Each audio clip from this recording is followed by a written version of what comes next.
Senior صحافی اور تجزیہ کار جاوید چودھری کے مطابق میرے ایک دوست ہر قسم کے حالات میں سروائیو کر جاتے ہیں، ملک کی سیاسی اور معاشی صورتحال جیسی بھی ہو۔ میں نے انہیں کبھی غیر مطمئن یا پریشان نہیں دیکھا۔ میں نے ان سے ایک دن وجہ پوچھی تو وہ مسکرا کر بولے معیشت۔ میں حیرت سے ان کی طرف دیکھنے لگا۔ وہ بولے معاشرت معیشت کے بغیر ممکن نہیں۔ آپ اگر معاشی لحاظ سے مضبوط ہیں تو پھر بڑے سے بڑا مسئلہ بھی مسئلہ نہیں رہتا۔ ہمارا کنبہ 7 افراد پر مشتمل ہے۔ ہم تمام لوگ کماتے ہیں، چنانچہ ہم ہر قسم کے حالات میں سروائیو کر جاتے ہیں۔ وہ رکے اور بولے ہماری حکومتیں عوام کو اگر معیشت کی تربیت دے دیں تو یہ ملک مطمئن ممالک کی فہرست میں آ جائے گا۔ یہ لوگوں کو ٹرین کریں، گھر کے ہر فرد کو کمانا چاہیے اور ہنرمند بھی ہونا چاہیے، ہمارے سارے مسئلے ختم ہو جائیں گے۔ یہ بظاہر چھوٹی سی ٹپ تھی، لیکن اس میں پوری دنیا کی کامیابی چھپی ہے۔ پاکستان اس وقت بے شمار مسائل میں گھرا ہوا ہے، لیکن سوال یہ ہے کیا یہ مسائل ناقابل حل ہیں؟ جی نہیں۔ دنیا کے 100 سے زائد ممالک نے یہ مسائل حل کر لیے ہیں۔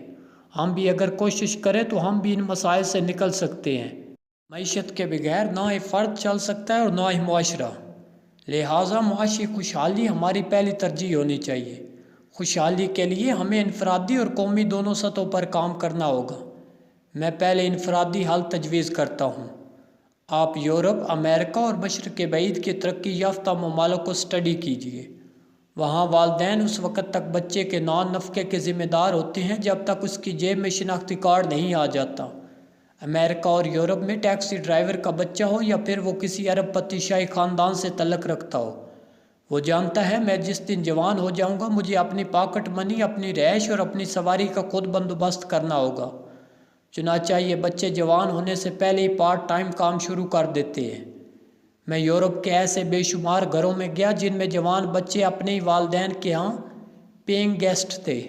وہ والدین کے گھر میں رہتے تھے لیکن وہ کمرے کا کرایہ اور کھانے کا بل ادا کرتے تھے۔ یورپ کے تمام بچے جوان ہونے کے بعد جاب کرتے ہیں، اور جاب کے لیے ظاہر ہے ہنر درکار ہوتا ہے، چنانچہ یہ بچپن ہی سے کوئی نہ کوئی ہنر سیکھ لیتے ہیں۔ اس عمل میں لڑکیاں اور لڑکے دونوں برابر ہوتے ہیں۔ ہم بھی آج سے فیصلہ کر لیں ہم اپنے بچوں کا بوجھ صرف 18 برس تک اٹھائیں گے۔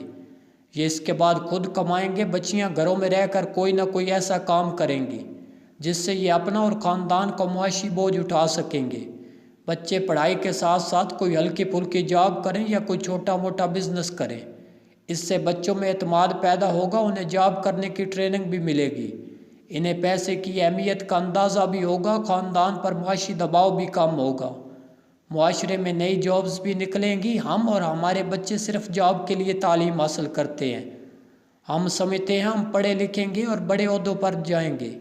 اس سوچ کے نتیجے میں ملک میں 2 کروڑ بے روزگار ڈگری ہولڈر موجود ہیں، اور ان میں ہر سال 10 لاکھ لوگوں کا اضافہ ہو جاتا ہے۔ ہمیں فوری طور پر اس اپروچ کو تبدیل کرنا ہوگا۔ ہمیں فیصلہ کرنا ہوگا تعلیم روزگار کے لیے نہیں، شعور کے لیے ہوتی ہے۔ ہم نوکری کی بجائے کاروبار کریں گے۔ ہم 5-10 ہزار روپے سے کوئی معمولی کام شروع کریں گے۔ اپنی محنت سے اس کام کو لاکھوں کروڑوں روپے کے اثاثوں تک لے جائیں گے۔ آپ فرض کریں ایک شہر میں 1,00,000 لوگ رہتے ہیں۔ یہ 1,00,000 لوگ صرف لوگ نہیں، یہ 1,00,000 گاہک یا صرف بھی ہیں۔ آپ کو اگر ان میں سے 1,000 گاہک مل جائے اور آپ ہر گاہک سے صرف 1 روپیہ کمائیں تو آپ روزانہ 1,000 روپے کما سکتے ہیں۔ 20-25 سال کے نوجوان کے لیے اچھی خاصی رقم ہے، بس آپ کو ایک اچھا بزنس آئیڈیا چاہیے۔ آپ تعلیم کی بدولت یہ آئیڈیا چند دنوں میں حاصل کر سکتے ہیں۔ کاروبار سنت بھی ہے اور ترقی کی چابی بھی۔ آپ ملازمت میں 10 لاکھ روپے تنخواہ لے لیں تو بھی آپ ملازم ہی رہتے ہیں۔ چنانچہ ہمیں پڑھے لکھے بچوں کا دماغ ملازمت سے ہٹا کر کاروبار کی طرف شفٹ کرنا ہوگا۔ اس سے ہمارے بچے بھی خوشحال ہو جائیں گے، ملک میں ان پڑھ اور بے ہنر لوگوں کے لیے نوکریاں بھی نکلیں گی، اور حکومت پر جابز کے لیے دباؤ بھی کم ہو جائے گا۔ ہم میں سے ہر شخص کے پاس کوئی نہ کوئی ہنر ہونا چاہیے۔ ہم خواہ PhD ہوں، ہم خواہ ارب پتی ہوں، خواہ ہم وزیر اعظم ہوں، ہمیں کوئی نہ کوئی کام، کوئی نہ کوئی ہنر ضرور سیکھنا چاہیے۔ اس سے ہم کام کی عظمت سے بھی آگاہ ہوں گے اور ہمارے دل میں کام کرنے والوں کا احترام بھی پیدا ہوگا۔ امریکہ میں ہر شخص کے پاس اپنا ٹول باکس ہوتا ہے۔ یہ عموماً گھر کے نلکے سے لے کر چھتوں کی مرمت تک خود کرتے ہیں۔ اس وجہ سے امریکہ میں موچی، نائی، ترکھان، لوہار اور سویپر کو بھی عزت دی جاتی ہے، کیونکہ وہاں جارج بش سے باراک اوباما تک یہ کام جانتے ہیں۔ اب آئیے اسٹیٹ کی طرف۔ حکومت کو فوری طور پر تمام سرکاری اسکولوں کو ووکیشنل اداروں میں تبدیل کر دینا چاہیے۔ پاکستان میں ہاتھ سے کام کرنے والے ہر پیشے کے لیے کم از کم 4 سال کا کورس لازمی قرار دیا جائے۔ ہم اس ضمن میں جرمنی کی مثال لے سکتے ہیں۔ جرمنی میں کوئی شخص اس وقت تک ترکھان، لوہار، درزی، موچی اور نائی کا کام نہیں کر سکتا جب تک وہ 4-5 سال کا کورس نہ کر لے۔ جرمنی کی وزارت تعلیم اسے باقاعدہ سرٹیفکیٹ جاری نہ کر دے۔ جرمنی میں ہر بچے کے لیے روایتی تعلیم کے ساتھ ساتھ کسی ایک پیشے کی تعلیم ضروری ہے۔ چنانچہ جرمنی کا چانسلر اور وزیر اعظم سیاسی ذمہ داریوں کے ساتھ ساتھ ترکھان، موچی، نائی یا پھر لوہار بھی ہوتا ہے۔ اگر جرمنی یہ کر سکتا ہے تو پھر ہم کیوں نہیں کر سکتے؟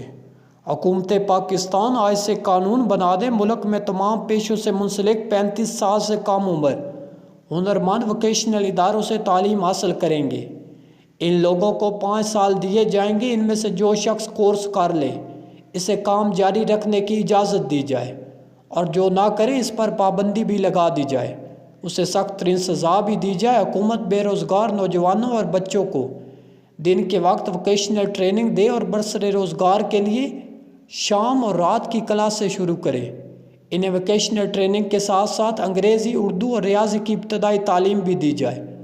حکومت سکول نہ جانے والے تمام بچوں کے لیے ووکیشنل تعلیم ضروری قرار دے۔ اس سے تعلیم کو غیر ضروری سمجھنے والے والدین بھی مطمئن ہو جائیں گے۔ بیکار بچوں کو بھی اپنا مستقبل روشن دکھائی دینے لگے گا۔ حکومت دنیا بھر سے ہنرمندوں کے لیے معاہدہ کرے۔ ان ووکیشنل اداروں کے کوالیفائڈ بچوں کو باقاعدہ سرکاری سرپرستی میں ملک سے باہر بھجوایا جائے۔ حکومت اس سلسلے میں بینکنگ سیکٹر کی مدد لے سکتی ہے۔ بینک ووکیشنل اداروں کے طالب علموں کو آسان قرضے دے۔ یہ ووکیشنل اداروں کے طالب علموں کی فیس سے براہ راست جمع کرا دیں۔ یہ لوگ تعلیم سے فراغت کے بعد کما کر بینکوں کو ادائیگی کر دیں۔ اس سے ملک میں معاشی تبدیلی آ جائے گی اور کام کے بارے میں ہمارا رویہ بدل جائے گا۔ حکومت ملک میں 5 سال بعد مکان بنانے پر پابندی لگا دے۔ ملک میں تعمیرات کی ہزاروں چھوٹی بڑی کمپنیاں رجسٹر کی جائیں۔ حکومت انہیں ایسے گھر ڈیزائن کروا کر دے جو سردیوں میں گرم اور گرمیوں میں ٹھنڈے رہیں، جن میں روشنی اور ہوا کا بندوبست بھی ہو۔ اس سے انرجی کا مسئلہ بھی حل ہو جائے گا اور تعمیراتی کمپنیوں کی شکل میں نیا شعبہ کھل جائے گا۔ یہ کمپنیاں ووکیشنل اداروں سے فارغ التحصیل بچوں کو جاب بھی دیں گی۔ عام شہریوں کو سستے اور اچھے گھر بھی مل جائیں گے۔ یوں ملک میں 60 کے قریب انڈسٹریز چلنے لگیں گی۔ حکومت تمام شہروں میں چھوٹے انڈسٹریل زون بنا دے۔ مقامی MPA اور MNA کو ان زونز کا سرپرست بنا دیا جائے۔ ایک انڈسٹریل زون میں ایک ہی قسم کی پروڈکٹ بنائی جائیں۔ اس سے ہر علاقہ کسی ایک فن میں ماہر ہو جائے گا۔ اس سے کساد بازاری بھی کم ہوگی اور دوسرے علاقوں کی انڈسٹری بھی پروان چڑھے گی۔ آپ فرض کریں قصور میں دھاگا بن رہا ہے، پاک پتن میں بٹن بن رہے ہیں، بھاولپور میں بکرم بن رہی ہے، ملتان میں کپڑے کے رنگ تیار ہو رہے ہیں، سکھر میں گارمنٹس فیکٹریاں لگی ہیں اور حیدرآباد میں پیکنگ کی انڈسٹری کام کر رہی ہے۔ اس سے شہروں میں اسپیشلائزیشن کا رجحان بھی بڑھے گا۔